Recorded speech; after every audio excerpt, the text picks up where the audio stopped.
Story recapped here. Today, I'm going to explain a horror and thriller film called Do Not Reply. Spoilers ahead, watch out and take care. Chelsea receives a video call from her best friend Mia, who's been exchanging explicit photos with Dylan, a boy she likes. Chelsea worries that Dylan might show her photos to his friends, so Mia considers sending Dylan's photos to her in case he does her dirty. However, Chelsea wants nothing to do with it and insists that she needs to head to school. When Chelsea gets downstairs, she finds her mother already decorating for Halloween while her sister, Christina, is occupied with a phone call. Seeing this, Chelsea asks her mom if she could drive her to school because she doesn't want to get associated with her sister and her stuck-up elitist friends. However, her mom refuses and tells Chelsea to get along with her sister. After this, Christina drops the call and teases Chelsea when she notices that she's texting an anonymous boy named VR Cowboy. Chelsea refuses to discuss it and urges her sister to go. At school, Chelsea keeps on receiving texts from VR Cowboy, but she ignores him. She spots Mia talking to Dylan and Seth,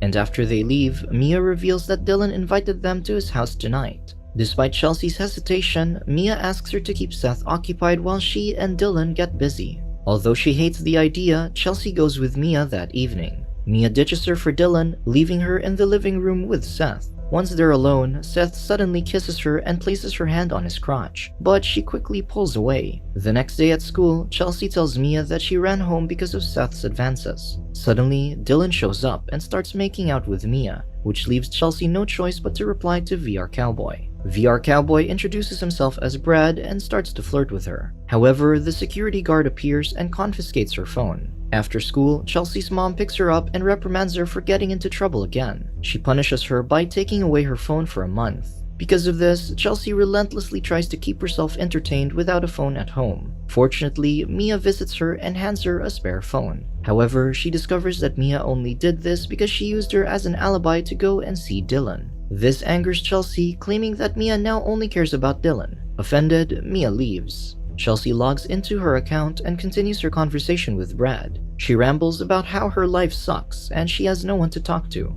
Brad tells her that he'll listen to her, so they should get to know each other. He talks about Chelsea's profile, where she claimed to be a cheerleader. To maintain her fake image, Chelsea enters Christina's room and takes pictures in her cheerleading uniform. Then she sends the photos to Brad, leading them to a video call. However, his face is blurry and he explains that his phone camera is broken. 3 weeks later, Chelsea forms a deeper connection with Brad, so she suggests dating in real life, and Brad agrees. Just then, Chelsea hears a girl on his end, and he seems irritated at her. When she asks, Brad explains that it's Sadie, his sister. Continuing with their plans, Brad recommends meeting at a warehouse Halloween party, where she can dress as a zombie cheerleader and he'll be a zombie quarterback. Chelsea finds this fun, so she agrees. Halloween arrives and Chelsea tells her mother that she'll just stay home and pass candy along to trick-or-treaters. However, after everyone leaves, Chelsea goes to the venue and immediately meets Brad, whose face is covered in makeup and a football helmet. He hands her some alcohol and insists on finishing the whole bottle before they head out, so they don't get caught. Although she hesitates, Chelsea chugs the whole bottle and begins to feel hazy. With her being drunk, Brad leads her to his car, where he ties her up and covers her in the back seat. Before driving off, he destroys Chelsea's phone. Soon, Chelsea wakes up chained in an eerie basement. Eventually, Brad arrives with her food and unties her hands. The next day, he enters the basement again and addresses Chelsea as Sadie. When Chelsea corrects him, he slaps her, insisting that she's Sadie now.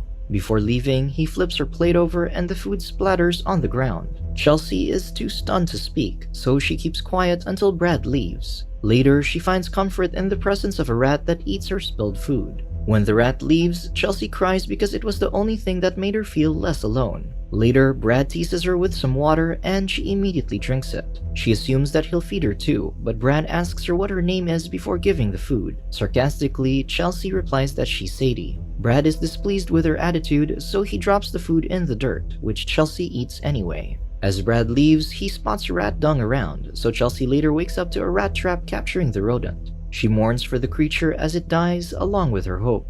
Eventually, someone turns the lights on and another cheerleader appears, introducing herself as Sadie. However, her real name is Megan. Megan unlocks her chains according to Brad's command, so Chelsea frantically escapes the basement but can't open the doors and windows. Megan eventually catches up to her and pins Chelsea to the wall, telling her to behave or they'll get into trouble. When she calms down, Megan orders her to rake the carpet to remove their footprints because everything must always be perfect and clean. Chelsea does as she's told until she spots Brad upstairs in his office working on his computer. After this, Megan leads Chelsea into another room where they meet another cheerleader, Heather, who introduces herself as another Sadie. Heather asks for Chelsea's real name and she remains firm and says it's Sadie, pleasing them.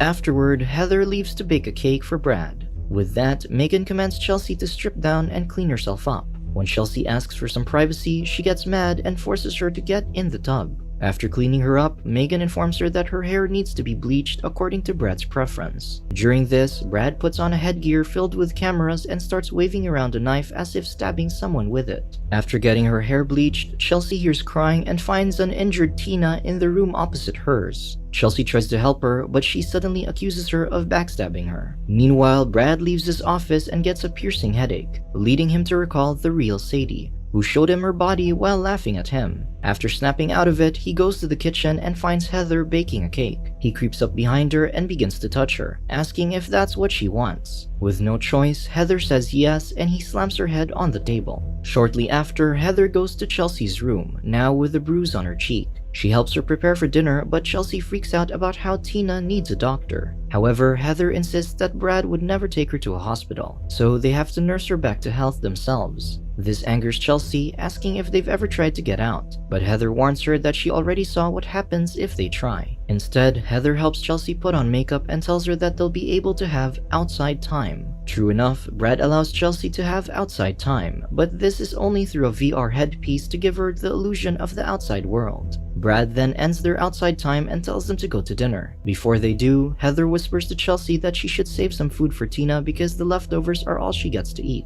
When Chelsea begins eating without Brad, she almost gets punished for it. The tension makes Chelsea cry, so she utters that she misses her mom. This prompts Brad to tell her that her dad was sent home early by the army to help look for her. He then congratulates Chelsea for finally gaining more attention than Christina. Hearing this makes Chelsea sob, but Brad gets angry, forcing her to compose herself. After dinner, Chelsea finds Heather packing her things. She says that she's been held captive for 3 years, but now that Brad thinks she's perfect, she's free to go. Suddenly, Brad appears to pick up Heather, saying that it's time for her final performance. After this, Chelsea feeds Tina and finally recognizes her as a missing girl she saw in the news. Downstairs, Brad prepares for Heather's final performance but gets another headache. This reminds him of when Sadie was born, and his mother immediately favored his younger sister over him. Because of this, he said he wished she was never born, so his mother slapped him and sent him to the basement. Brad finally returns to reality and tells Heather that her final performance will be quite different. However, he promises to set her free if she finishes it.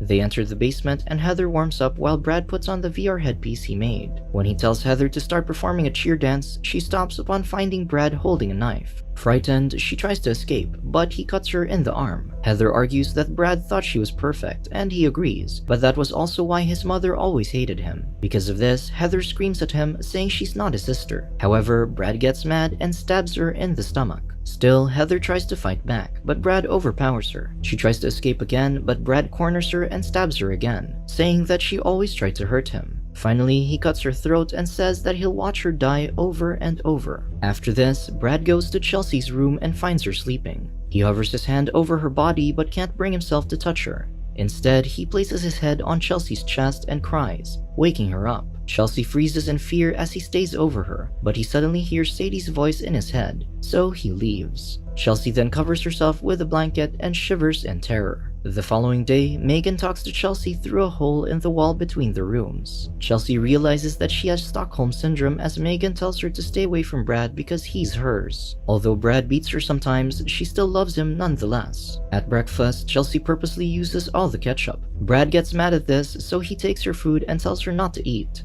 This makes Megan laugh, but Brad gets annoyed by her, so he punishes them both by not letting them have any outside time for the day. Later on, Chelsea talks with Tina and discovers that Brad impregnated her. This was why she tried to escape, but Brad caught her. He beat her up and stabbed her leg. which caused her miscarriage. Just then, Tina pleads with Chelsea to help kill herself through an overdose. She refuses and changes the girl's bandages instead. However, Chelsea realizes that Tina's wound is infected, making Tina hopeless about making it out alive.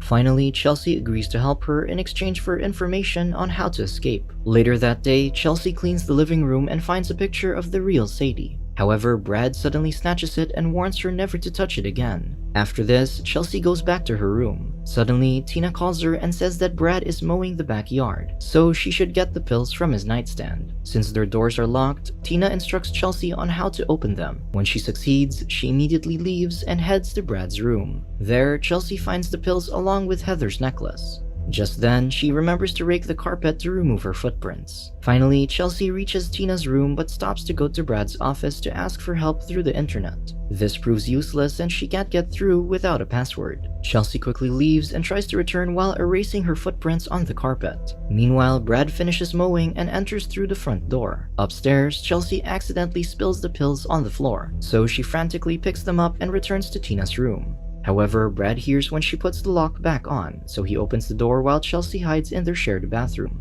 Tina panics upon seeing him, so he gets annoyed and attempts to kill her. However, Chelsea enters the room and pleads with Brad to stop, so he chokes her. Seeing Tina crying, Chelsea asks Brad to let her kill the girl. Brad gets surprised, but he agrees as it'll be interesting to watch. When Chelsea approaches, Tina tells her that she's thankful it won't be Brad who kills her. With that, Chelsea stuffs a pillow on the girl's face, suffocating her to death. Brad gets amazed by this and immediately comforts Chelsea, who's panicking over what she's done. Realizing that he and Chelsea think alike, Brad trusts her enough to show her his work. He takes Chelsea to his office and shows her the video of Heather's death. She gets horrified by it, but acts thrilled to please Brad. Brad asks her how she should kill Megan, so she recommends that she should beat her to death. He's fascinated by the idea and wants to do it immediately, making Chelsea panic. Hoping to save Megan, she distracts Brad by seducing him. She tells him that he's perfect, which flatters Brad, making him fall in love with her. After this, he takes Chelsea to his room to make love.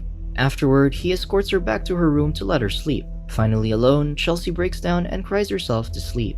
The next day, Chelsea tries to kill herself with the painkillers, which only leads to her throwing up. During breakfast, Brad keeps staring at her, which Megan notices. He then talks about testing a new VR camera, and Megan immediately volunteers. After this, Chelsea stands up to clean the table, and Brad caresses her arm. Megan sees this, so she intentionally bumps Chelsea in the kitchen. This stirs up a fight, so Brad tells Chelsea to take Megan to her room. Finally alone, Chelsea tells Megan that Brad is about to kill her. To prove this, she shows her Tina's corpse and adds that Brad killed Heather too. However, Megan is too blinded by her adoration, so she runs downstairs and rats her out to Brad. Brad gets mad, realizing that he can't trust any of them. He drags them back to their rooms and locks them in. Once Brad is away, Chelsea talks to Megan through the hole on the wall. She insists on working together before they get killed, but Megan still believes that Brad is innocent. Meanwhile, Brad goes to the basement to test his cameras. While he's out, Chelsea escapes through Tina's room and heads to Megan's to free her. Together, they go to Brad's office where Chelsea shows the footage of Heather's death. As Megan squirms at what she sees, Chelsea rummages through the drawers to find anything useful. However, she doesn't realize that Brad is already standing by the door. Suddenly, he yanks Megan back to her room. Then he ties Chelsea up and drags her to the basement. Meanwhile, Megan cries as she listens to Chelsea's screams. Finally, she decides to help, so she breaks down their wall and escapes through Tina's room. In the basement, Brad is hurt upon realizing that everything Chelsea said was a lie. Because of this, he puts on his camera headpiece and prepares to kill her. Before he could do so, he experiences another headache and recalls his past. Years ago, Brad killed their mother so he could be with Sadie forever. However, Sadie killed herself to avoid staying with him. Meanwhile, Megan is in the kitchen, trying to open a locked drawer that contains the knives. When she finally gets it done, she grabs the biggest one and goes to save Chelsea. In the basement, Brad beats up Chelsea, just as she suggested last night. Chelsea fights back and throws a rock at him. Suddenly, Megan appears and tries to stab Brad, but he easily beats her up. After this, he attacks Chelsea again, but Megan gets up and stabs him in the back. Brad falls to the ground, allowing the girls to beat him up. With him weakened and injured, the girls take his keys and head to the front door. However, as they try to open it, Brad escapes and grabs Megan, choking her. Chelsea then takes the camera headgear and smashes Brad's face with it. The girls finally open the door and escape to the outside world. There, they ask for help from passerby and finally get to call their families. Months later, Chelsea goes to therapy, though she doesn't open up to her therapist, since she refuses to relive what happened to her. Meanwhile, Brad is at an asylum where a bloody image of Sadie haunts him. Elsewhere, two 13-year-old girls agree to meet up with a stranger online. Thus, the string of crimes continues. Subscribe to watch more videos like this. Turn on notifications. And leave a like, it really helps the channel out. Thank you for watching.